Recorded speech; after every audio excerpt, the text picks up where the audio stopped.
There's no plausible case to make from the Bible that God hates abortion.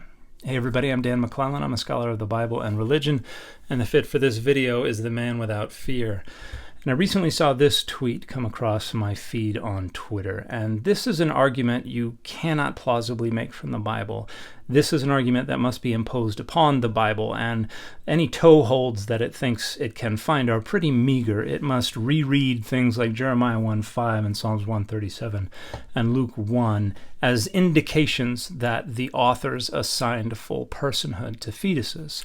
And this entirely conflicts with the actual data from the Bible and from the history of early Judaism and Christianity that bears directly on that question. For instance, the scholarly consensus is that Exodus 21 verses 22 through 25 treats a fetus more as property than a person. Its accidental destruction only results in a fine, and that is a fine that is assigned by the father. There's not even a standardized value placed on a fetus, and there are arbitrators there to ensure that the fine is not exorbitant. And when we get into Greco-Roman period Judaism, we have three different perspectives on personhood that are being drawn from Greek philosophy.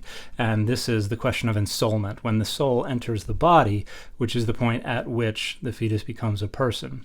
According to Pythagoreans and Epicureans, this happened at conception. According to Aristotelians, this happened at the quickening, when the fetus is fully formed and is able to move on its own. According to the Stoics, this happened at birth, when the child made contact with the outside air.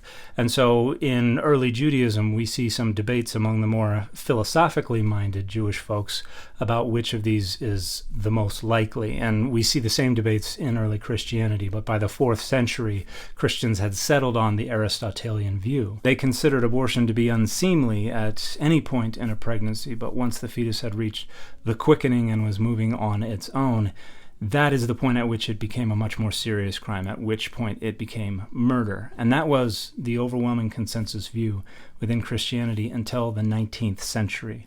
So when today's Christians say it's murder whenever it happens, that's not something you find in the Bible. That's something deriving from contemporary identity politics, and primarily as they have developed since the 19th century, and for evangelicals since the 1970s.